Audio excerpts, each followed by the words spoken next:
সাগর জলে স্নান করি, সজল এলো চুলে। বসিয়াছিল উপল উপকূলে, শিথিল পীতবাস। মাটির পরে কুটিলে রেখা, লুটিল চারিপাশ। নিরাবরণ বক্ষে তব, নিরাভরণ দেহে, চিকন সোনা লিখন উষা আঁকিয়া দিল স্নেহে। মকরচূড় মুকুটখানি পরি ললাট পরে, ধনুকবাণ ধরি দক্ষিণ করে, দাঁড়ানো রাজবেশে। কহিনু, আমি এসেছি পরদেশে। Good morning. Good morning. তো আমরা আজ কোথায় যাচ্ছি? আমি বেরিয়েছি ছোট একটা ট্রিপের জন্য। আমাদের একদম উইকেন্ড ট্রিপ বা ওয়ান ডে ট্রিপ, ঠিক আছে। তো আমরা এখন যাচ্ছি টিকিয়াপাড়া। আমাদের বাস হচ্ছে সাঁতরাগাছি থেকে। কাজের ব্যস্ততা তো চলতেই থাকবে, জীবনে নিজের জন্য একটু সময় বের করা খুবই প্রয়োজন। আর তাই মাঝে মধ্যে ছোট্ট একটা সফর মন ভালো করে দেয়। আর সেই ভাবনা থেকে আমরা আবার ফিরে গেলাম মন্দারমণিতে। এবারে কিন্তু বাইকে করে নয়, এবারে ট্রেন আর বাসের সফরে, একদম সাধ্যের মধ্যে। আর সেই স্মৃতি আপনার সাথে ভাগ করে নিয়েছি।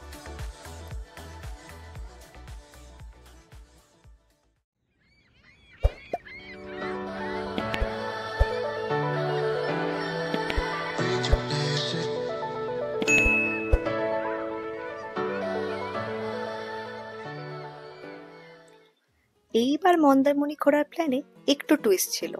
বারবার ওই একই বাজার এলাকায় হোটেলের থেকে ভাবলাম আর না, এবার একটু শান্ত জায়গায় থাকা যাক। তাই চলে এলাম মন্দারমণি গ্রিন রিসর্টে। মেক মাই ট্রিপে চোখ রেখে শুরু করেছিলাম, কিন্তু শেষমেশ ফোন করেই বুক করলাম। আর ডিসকাউন্টটাও কিন্তু কায়দা করে নিয়ে নিয়েছিলাম। আমাদের রুমটা ছিল কটেজ টাইপ, সুইমিং পুলের ঠিক সামনে, বেশ বড়। এসি ছিল, মিনি ফ্রিজও ছিল, ঝকঝকে বাথরুম। এক কথায় বললে ঘরে ঢুকেই বুঝে গেছি এবার সত্যি একটু রিল্যাক্স করার সময় এসে গেছে।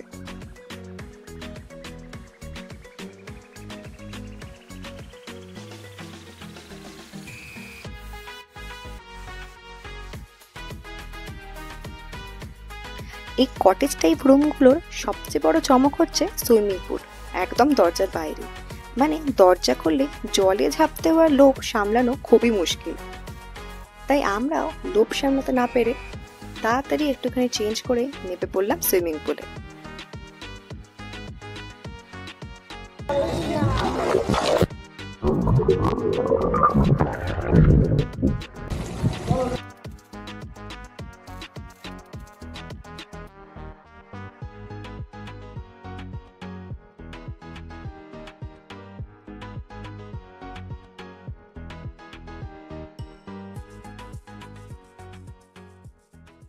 এই যে গরু পুঁতেছি, গরুকে জাপ খাওয়াতে নিয়ে, গরুকে জাপ খাওয়াতে নিয়ে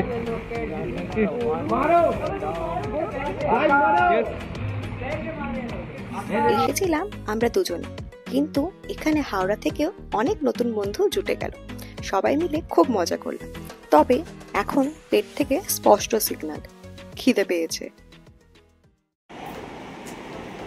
আমাদের লাঞ্চ চলে এসছে, প্রচণ্ড খিদে পেয়ে গেছে। এসেই আমরা সুইমিং পুলে নেমে গেছিলাম। তো বেশি কিছু অর্ডার করিনি, আমরা করেছি হচ্ছে দুটো ভাত অর্ডার করেছি, ঠিক আছে। কোয়ান্টিটি তো দেখে যথেষ্ট ভালো মনে হচ্ছে।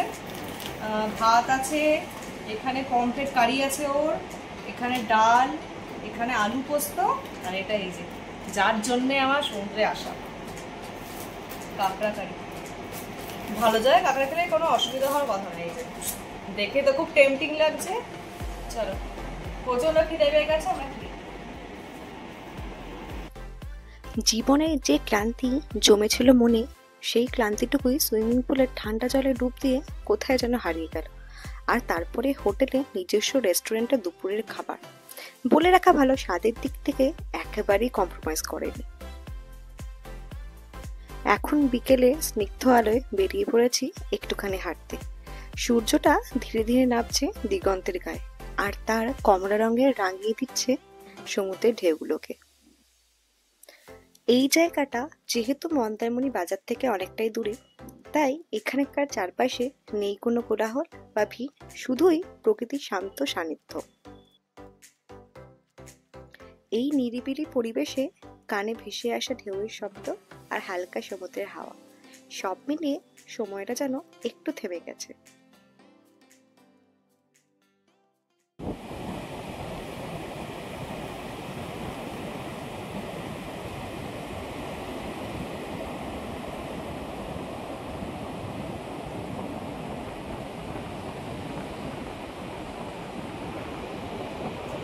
বিকেল সন্ধে কেটে গিয়ে কখন যে রাত হয়ে গেছে বুঝতেই পারি।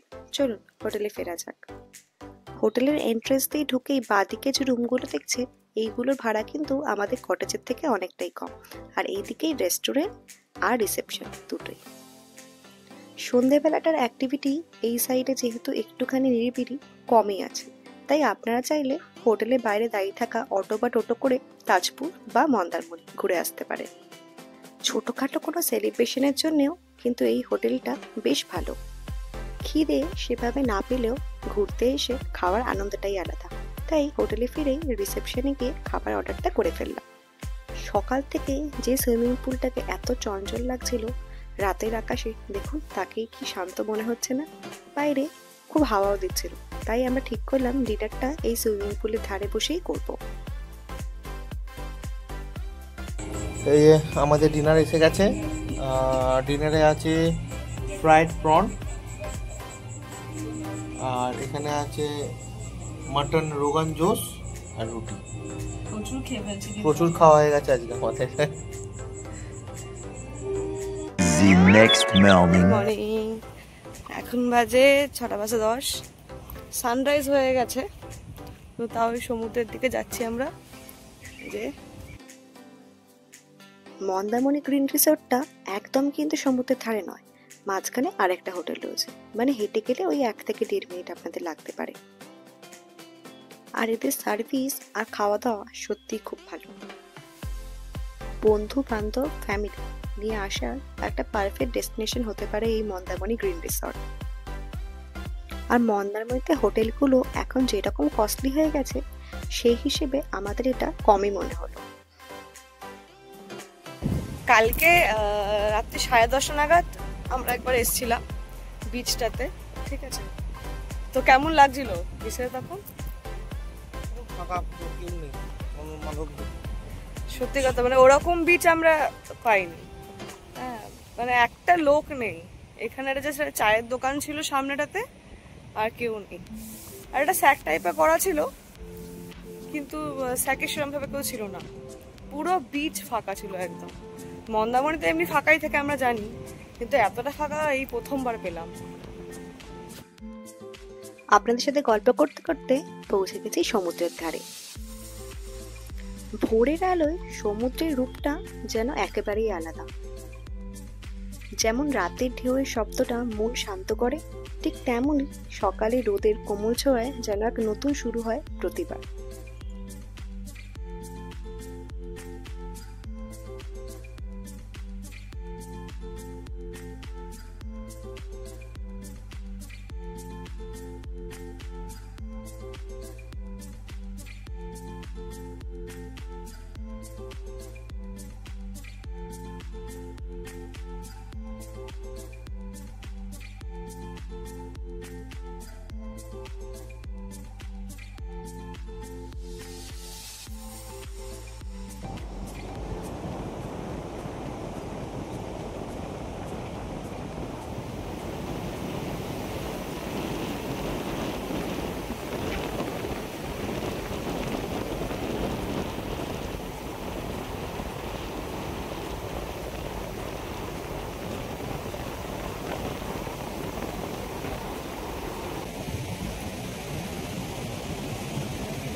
জানি এই ট্রিপটা খুব ছোট, তবু কোথাও একটুও ক্লান্তি নেই।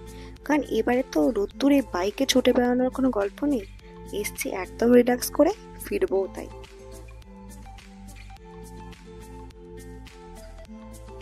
এবারে রোদের জন্য বাইক নিয়ে না আসলেও খুব তাড়াতাড়ি কিন্তু বাইক নিয়ে আবার বেরোতে হবে, কারণ ওটাই যে আমাদের শান্তির জায়গা।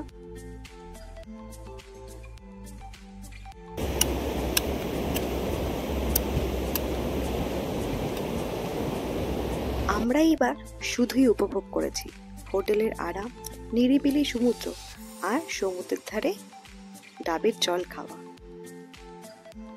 না, যতই ভাল লাগুক আর দেরি করা যাবে না, হোটেলে গিয়ে ব্রেকফাস্ট করে নিয়ে রেডি হয়ে নিতে হবে। এবার পালা ফিরে যাওয়া, সমুদ্রের এনার্জি সঙ্গে নিয়ে আবার নেমে পড়বো জীবনের রুটিনে। ট্রিপটা ছিল ছোট, কিন্তু আমরা ফুললি চার্জড আপ। আজকের মতো গল্প এখানেই শেষ, দেখা হবে অন্য কোনো গল্পে। যদি আমাদের এই ভিডিওটা আপনাদের ভালো লেগে থাকে তাহলে অবশ্যই লাইক আর কমেন্ট করে দেবেন, আর যদি চ্যানেলে নতুন হন তাহলে সাবস্ক্রাইব করতে ভুলবেন না। টাটা।